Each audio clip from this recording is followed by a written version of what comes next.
नमस्कार दोस्तों, स्वागत है आपका मेरी एक नए वीडियो में। और इस वीडियो में दोस्तों हम लोग बात करने वाले हैं कंडीशनल ऑपरेटर के बारे में कि कंडीशनल ऑपरेटर दोस्तों क्या होते हैं। दोस्तों कोई भी प्रोग्रामिंग लैंग्वेज हो उसमें कंडीशनल ऑपरेटर दोस्तों यूज़ ही होते हैं। और कंडीशनल ऑपरेटर में दो ऑपरेटर्स होते हैं, एक होता है दोस्तों इफ़ और एक होता है दोस्तों एल्स। तो इफ़ और एल्स में क्या डिफरेंस होता है उसके बारे में दोस्तों बात करेंगे, और ओवरऑल क्या होता है, पूरा कंडीशनल ऑपरेटर होता क्या है उसके बारे में दोस्तों अच्छे से समझेंगे।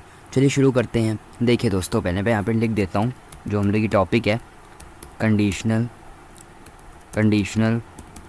ऑपरेटर। दोस्तों थोड़ा मैक्सिमाइज़ कर देता हूँ जिससे आपको समझ में आ जाए। कंडीशनल ऑपरेटर इसमें दो होते हैं, पहला होता है दोस्तों इफ़ और दूसरा होता है दोस्तों एल्स। अब आपको नाम से समझ में आ रहा होगा कंडीशनल मतलब कि कंडीशन जब यूज़ हो रही हो, मतलब कि अगर एक कंडीशन नहीं फॉलो होती है तो दूसरी कंडीशन चल जाती है ना। एक कंडीशन फॉलो हो जाती है तो दूसरी कंडीशन नहीं चलती है। तो यहाँ पे कंडीशन पे बात हो रही है।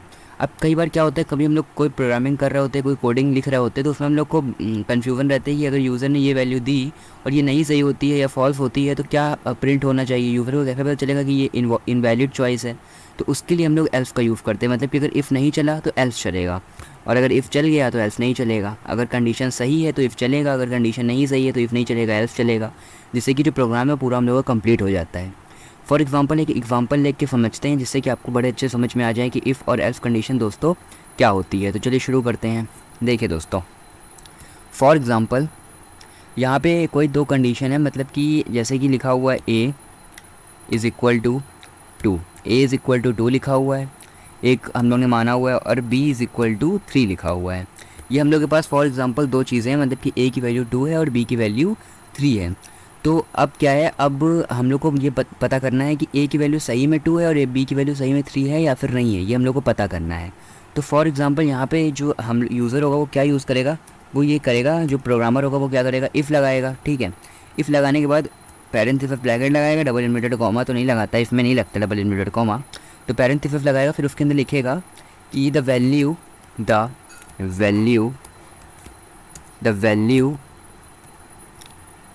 The value of a equal to the value of a is equal to 2। ठीक है, सेमी कॉलन बाहर निकल जाएगा। अब यहाँ पे दोस्तों वो प्रिंट एफ करेगा, पैरेंथेसिस ब्रैकेट लगाएगा और प्रिंट एफ करेगा, मतलब कि अगर इफ़ कंडीशन सही होती है, अगर जो यूज़र है वो ए की वैल्यू 2 देता है तो print F parenthesis bracket double inverted comma उसके अंदर लिखेगा, उसके अंदर लिखेगा यस, उसके अंदर लिखेगा यस, मतलब कि जो ए की वैल्यू है वो 2 है, जो ए की वैल्यू है वो 2 है। मगर फॉर एग्जांपल जो यूज़र होगा उसने 3 दे दिया गलती से, अगर गलती से उसने 3 दे दिया तो यहाँ पे इफ़ कंडीशन के अंदर जो लिखा हुआ है प्रिंट एफ यस लिखा हुआ है, ये तो नहीं प्रिंट होगा। यहाँ तो पता करना है ना हम लोग कि जो वैल्यू मिल रही है वो ए की वैल्यू है या बी की वैल्यू है। तो यहाँ पे हम लोग एल्स कंडीशन का यूज़ करते हैं, मतलब कि कंडीशनल ऑपरेटर का यहाँ पे यूज़ करेंगे। तो यहाँ पे फिर बाहर निकल जाइए इस वाले सिंटेक्स से और एल्स यहाँ पे लगाइए, एल्स एल्स। फिर उसके बाद यहाँ पे आप लिखते हो, यहाँ पे पैरेंथेसिस ब्रैकेट फिर से एक बार लगा देते हो, करली ब्रैकेट, और फिर इसके अंदर आप लिखते हो print F parenthesis bracket double inverted comma और लिखते हो नो।